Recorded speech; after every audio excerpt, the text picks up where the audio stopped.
ಸಾತ್ವಿಕತೆ ಇದೆ, ಆಧ್ಯಾತ್ಮಿಕತೆ ಇದೆ, ಭಾವುಕತೆ ಇದೆ, ಬೌದ್ಧಿಕತೆ ಇದೆ, ರಮ್ಯತೆ ಇದೆ, ವೈಚಾರಿಕತೆ ಇದೆ. ಇದನ್ನು ನೀವು ನೋಡಿ. ಹಾಗಾದ್ರೆ ಭಾವುಕತೆ ಬೌದ್ಧಿಕತೆ ಇರ್ತಿರಲ್ಲ ಹೇಗೆ ಅಂತ ಅವರನ್ನ ನಿಸರ್ಗ ಕವಿ ಇತ್ಯಾದಿ ನಾವೆಲ್ಲ ಹೇಳೋದು ರೂಢಿದ್ದೀನಿ. ಅವರನ್ನು ಕುವೆಂಪು ಅಂದ್ಕೊಳ್ಳೆ ಮಾತನಾಡು. ನಾನಂತೂ ಬಿಡಿ ಮಲ್ನಾಡಿನವನಲ್ಲ, ನಾನು ಜಾರಿ ಮಾಡಿದವನು ಅಂತ ಮೊದಲಿಂದ ಹೇಳ್ಕೊಂಡು ಬಂದಿದ್ದೀನಿ. ಅದು ಬೇರೆ ವಿಚಾರ ಆಗುತ್ತೆ, ಅಲ್ಲಿ ಹೋಗೋದಿಲ್ಲ ನಾನು. ಆದ್ರೆ ಅವರ ನಿಸರ್ಗವನ್ನ ಕುರಿತ ಅವರ ಪ್ರೀತಿ ಇದೆಯಲ್ಲ, ಕೇವಲ ನಿಸರ್ಗವನ್ನು ಕುರಿತದ್ದಲ್ಲ. ಅವರು ನಿಸರ್ಗದಲ್ಲಿ ದೇವರನ್ನು ಕಂಡಂತರು, ನಿಸರ್ಗದಲ್ಲಿ ದೇವರನ್ನು ಕಾಣ್ತಾರೆ ಅವರು. ಹಾಗಾಗಿ ನಿಸರ್ಗ ಅನ್ನೋದವರು ಕೇವಲ ನಿಸರ್ಗ ಆಗಿರ್ಲಿಲ್ಲ ಅವರು. ಅಷ್ಟೇ ಅಲ್ಲ, ಅವರ ಅನೇಕ ರಮ್ಯ ಅಂತ ಕರೆಸಿಕೊಳ್ಳುವ ಕವಿತೆಗಳನ್ನ ನಾವು ಸರಿಯಾಗಿ ಓದಿಕೊಂಡ್ರೆ ಗೊತ್ತಾಗುತ್ತೆ. ಅದರಲ್ಲಿ ರಮ್ಯ ಅಲ್ಲದೇ ಇರುವ, ನಮ್ಮಲ್ಲಿ ಆಘಾತವನ್ನ, ಆತಂಕವನ್ನು ಹುಟ್ಟಿಸ್ತಕ್ಕಂತಹ ಪರಿಭಾಷೆ ಮತ್ತು ಸನ್ನಿವೇಶಗಳನ್ನು ಚಿತ್ರಿಸ್ತಾರೆ. ವರ್ಷ ಭೈರವ ಅಂತ ಕರೀತಾರೆ. ವರ್ಷ ಭೈರವ, ಮುಂಗಾರ ಸೂರಿ ಅಂತ ಒಂದು ಪದ ಬರ್ತಾರೆ. ಮುಂಗಾರ ಸೂರಿ ಲೆಕ್ಕಾಗಿ ಮುಂಗಾರ ಕೂಡಲೇ ನಾವು ಸಂಭ್ರಮಿಸ್ಬೇಕು. ಒಬ್ಬ ರಮ್ಯ ಕವಿ ಹೇಗಿರ್ತಾರಪ್ಪ, ಎಷ್ಟು ಚೆನ್ನಾಗಿ ಬರ್ತಿದ್ಯಪ್ಪ ಮುಂಗಾರು ಅಂತ. ಆದ್ರೆ ಮುಂಗಾರ ಸೂರಿ ಅಂತ ಕರೀತಾರೆ. ಅಂದ್ರೆ ನಿಸರ್ಗದ ಒಳಗಡೆ ನಿಸರ್ಗ ಭೈರವನಾಗಿಯೂ ಬರಬಾರದು, ಅಸೂರಿಯಾಗಿಯೂ ಬರಬಾರದು, ಹಾಗೆ ರಮ್ಯತೆಯನ್ನು ಕೊಡಬಾರದು. ಇದೆಯಲ್ಲ, ಒಂದು ಬದುಕಿನಲ್ಲಿರುವ ವೈರುಧ್ಯಕ್ಕೆ ಪ್ರಕೃತಿಯನ್ನ ರೂಪಕವಾಗಿ ಬಳಸಿಕೊಳ್ಳೋದಿದೆಯಲ್ಲ, ಅದನ್ನ ಕುವೆಂಪು ಅವರನ್ನು ನಾವು ಗಮನಿಸಬೇಕಾಗಿರುತ್ತೆ. ಕೇವಲ ಅಷ್ಟೇ ಅಲ್ಲ, ಅವತಾರ ಅನ್ನೋ ಒಂದು ಪದ್ಯವನ್ನ ಇನ್ನೊಂದ್ಸರಿ ಬೇಕಾದ್ರೆ ಓದ್ಕೊಂಡು ನೋಡಿ ನೀವು. ಕಂಸಶಿಲೆ ಅನ್ನೋದನ್ನ, ಕಂಸಶಿಲೆ ಇದೆಯಲ್ಲ, ಒಂದು ಪೌರಾಣಿಕ ರೂಪಕವನ್ನ ತೆಗೆದುಕೊಂಡು ಅವನು ಒಂದೊಂದೇ ಮಗುವನ್ನ ಸಾಯಿಸ್ತಾನಲ್ಲ ಕಂಸ, ಅದು ಮಕ್ಕಳಲ್ಲ, ಅದು ಆದರ್ಶಗಳು ಅಂತ. ಒಂದೊಂದೇ ಆದರ್ಶವನ್ನ ಶಿಲೆಯ ಮೇಲೆ ಬಡಿದು ಅವನು ಸಾಯಿಸ್ತಾ ಇರ್ತಾರೆ. ಹಾಗಾಗಿ ಕಂಸಶಿಲೆ ಅನ್ನೋದು ಸಮಕಾಲೀನ ಸಂದರ್ಭದಲ್ಲಿ ಎಲ್ಲ ಆದರ್ಶಗಳನ್ನ ನುಚ್ಚುರು ಮಾಡತಕ್ಕಂತ ಒಂದು ರೂಪಕ ಅನ್ನೋ ರೀತಿಯಲ್ಲಿ ಚಿತ್ರಿಸ್ತಾರಲ್ಲ ಅಲ್ಲಿ. ಹಾಗೆ ನೋಡಿ, ಕ್ರಾಂತಿಕಾರಿ, ಕಲ್ಕಿ, ಗೊಬ್ಬರ, ಈ ಗೊಬ್ಬರ ಇವನ್ನೆಲ್ಲ ನೋಡಿದ ತಕ್ಷಣ ನಮ್ಗೆ ಕಾಬ್ಲಾ ನೆಹರು ನೆನಪಿಗೆ ಬರ್ತಾನೆ. ಕಾಬ್ಲಾ ನೆಹರು ಅವರ ಅಶುದ್ಧ ಕಾವ್ಯದ ಪರಿಕಲ್ಪನೆ ಇದೆಯಲ್ಲ, ಆ ಶುದ್ಧ ಕಾವ್ಯದ ಪರಿಕಲ್ಪನೆಯನ್ನ ಗೊಬ್ಬರ ಅನ್ನುವಂತಹ ಕವಿತೆಯಲ್ಲಿ ನೋಡ್ಬೋದು. ಹಾಗಾಗಿ ಕುವೆಂಪು ಅಂದ ಕೂಡಲೇ ಅದು ಕೇವಲ ರಮ್ಯತೆ ಅಲ್ಲ, ಆ ರಮ್ಯತೆಯ ಜೊತೆಗೆ ಬೆಳೆದಿರೋ ವೈಚಾರಿಕತೆಯನ್ನು ನಾವು ಗಮನಿಸಬೇಕಾಗಿದೆ. ಅವರದೇ ಒಂದು ಪದ್ಯ ಇದೆ, ಹೂವಿನ ಸೊಬಗನ್ನು ನೋಡುತ್ತ ನೀನು ಕೋಮಲವೆನ್ನುತ್ತ ಮುತ್ತಿಡುವೆ, ಹೂವಿನ ಪೆಪ್ಪಿಗೆ ಬಾಳಲು ಕೊಟ್ಟ ಮಣಕೆಯ ನೋವನ್ನು ನೀನರಿಯೇ. ಬಹಳ ಮೇಲ್ನೋಟಕ್ಕೆ ಬಹಳ ಸರಳವಾಗಿ ಕಾಣಿಸುತ್ತೆ, ಆದ್ರೆ ಹೂವಿನ ಸೊಬಗನ್ನ ನೋಡ್ಬಿಟ್ಟು ಎಷ್ಟು ಕೋಮಲವಾಗಿದೆ ಅಂತೀವಿ ನಾವು. ಆದ್ರೆ ಅದಕ್ಕೆ ಜೀವ ಕೊಟ್ಟಿದ್ಯಾವುದು, ಬಾಳ ಕೊಟ್ಟಿದ್ಯಾವುದು, ಅದು ಮೊಳಕೆಯ ನೋವು. ಆ ಮೊಳಕೆಯ ನೋವು ಇದೆಯಲ್ಲ, ಅದನ್ನ ಮರಿಬಾರದು. ಅಂದ್ರೆ ಏಕಕಾಲಕ್ಕೆ ಅಲ್ಲಿ ರಮ್ಯತೆ ಮತ್ತು ವೈಚಾರಿಕತೆ ಒಂದೇ ಪದ್ಯದೊಳಗಡೆ ಹೇಗೆ ತರಕ್ ಸಾಧ್ಯ ಆಯ್ತು ಅಂದ್ರೆ, ವೈರುಧ್ಯಗಳನ್ನ ಒಗ್ಗೂಡಿಸುವ ಒಂದು ಕಲಾತ್ಮಕತೆ ಇದೆಯಲ್ಲ, ಅದು ಅವರಿಗೆ ಸಾಧ್ಯ ಆಯ್ತು ಅನ್ನೋದು ನಾವು ಮರಿಬಾರದು ಈ ಸಂದರ್ಭದಲ್ಲಿ.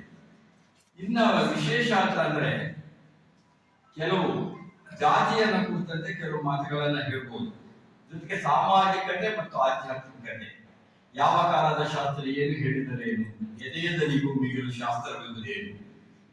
ಈ ಎದೆಯ ದನಿ ಇದೆಯಲ್ಲ, ಅದು ಬಹಳ ಮುಖ್ಯವಾದಂತದ್ದು. ನನಗೆ ಇಲ್ಲಿ ವಚನ ಚಳವಳಿ ಏನ್ ಮಾಡಿತು ಅಂತ ಅಂದ್ರೆ, ವಿಶೇಷವಾಗಿ ಬಸವಣ್ಣವರು ದೇವಾಲಯವನ್ನ ದೇಹಕ್ಕೆ ಸ್ಥಳಾಂತರಿಸಿದರು. ದೇಹವೇ ದೇಗುಲ ನೋಡಿ, ಎಲ್ಲೋ ಇರುವಂತಹ ದೇವಸ್ಥಾನ ತಗೊಂಬಂದು ದೇಹಕ್ಕೆ ಸ್ಥಳಾಂತರಿಸ್ತಾರೆ, ಇಡೀ ದೇಹಕ್ಕೆ. ಯಾಕಂದ್ರೆ ಬಹಳ ಮುಖ್ಯವಾದಂತಹ ಒಂದು ವೈಚಾರಿಕ ವಿಪ್ಲವ ಅಂದ್ರೆ, ದೇಹವನ್ನ ನಾವು ಭೋಗಗಳ ಆವಾಸಸ್ಥಾನ, ಪ್ರಲೋಭನೆಗಳಿರ್ತಕ್ಕಂಥದ್ದು, ದೇಹ ಅನ್ನೋದು ಮಾಯೆ, ಆತ್ಮ ಅನ್ನೋದೇ ನಿಜವಾದ್ದು, ಇತರ ವಿಚಾರಧಾರೆಗಳನ್ನೆಲ್ಲ ನಾವು ನೋಡಿದ್ದೇವೆ. ದೇಹ ಕೂಡಲೇ ಅದಲ್ಲ, ಹಾಗೆ ತಾನೆ ಬಹಳ ಭೌತಿಕವಾದದ್ದು ಮತ್ತು ಎಲ್ಲ ಪ್ರಲೋಭನೆಗಳು, ಆಕರ್ಷಣೆಗಳಿಗೂ ಈಡಾಗ್ತಕ್ಕಂಥದ್ದು.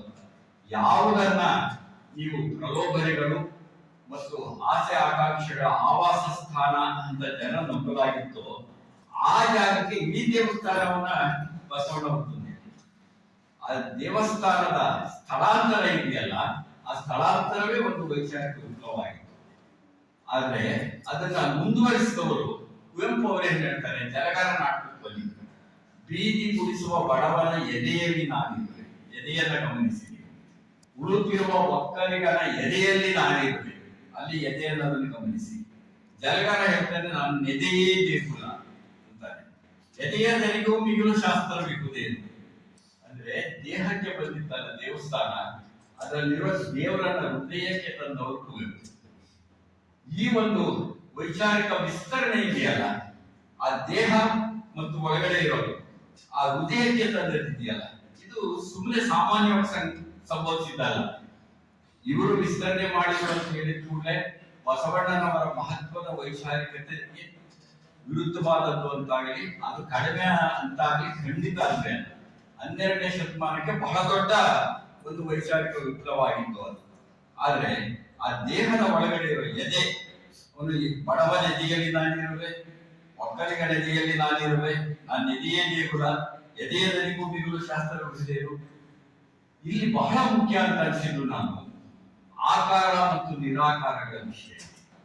ದೇಹ ಒಂದು ಆಕಾರ, ಹೃದಯ ಇದೆಯಲ್ಲ ನಿರಾಕಾರ.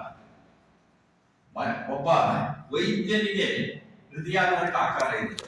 ಜೀವಶಾಸ್ತ್ರದ ಪರಿಭಾಷೆಯಲ್ಲಿ ಹೃದಯಕ್ಕೆ ಆಕಾರ ಇರುತ್ತೆ, ಆದ್ರೆ ಸಾಂಸ್ಕೃತಿಕ ಪರಿಭಾಷೆಯಲ್ಲಿ ಹೃದಯಕ್ಕೆ ಆಕಾರ ಇರೋದಿಲ್ಲ. ಇವನು ಹೃದಯವಂತ ಅಂತ ಅಂದಾಗ ಆ ಹೃದಯಕ್ಕೆ ಆಕಾರ ಇರೋದಿಲ್ಲ. ಅಂದ್ರೆ ದೇಹ ಒಂದು ಆಕಾರ, ಆ ಆಕಾರ ಮತ್ತು ನಿರಾಕಾರ, ಆಕಾರದಿಂದ ನಿರಾಕಾರಕ್ಕೆ ಸ್ಥಿತ್ಯಂತರಗೊಂಡಂತಹ ಕುವೆಂಪು ಅವರ ವಿಚಾರಧಾರೆ ಇದೆಯಲ್ಲ, ಕಡೆಗೆ ಏನ್ ಮಾಡ್ತು ಅಂದ್ರೆ ಆಕಾರ ಮತ್ತು ನಿರಾಕಾರಗಳನ್ನು ಒಂದುಗೂಡಿಸಿತು. ಈ ಆಕಾರ ಮತ್ತು ನಿರಾಕಾರಗಳು ಒಂದುಗೂಡಿದ್ದೇನೆ ಕುವೆಂಪು ಅವರ ಆಧ್ಯಾತ್ಮಿಕತೆ ಮತ್ತು ವೈಚಾರಿಕತೆಗಳ ಒಗ್ಗೂಡಿಕೆ ಅಂತ ನಾನು ಭಾವಿಸಿಕೊಂಡಿದ್ದೇನೆ. ಇದು ಬಹಳ ಮುಖ್ಯವಾದ ಒಂದು ಪಲ್ಲಾಟ ಅಂತ ನನ್ನ ನಂಬಿಕೆ ಇದೆ.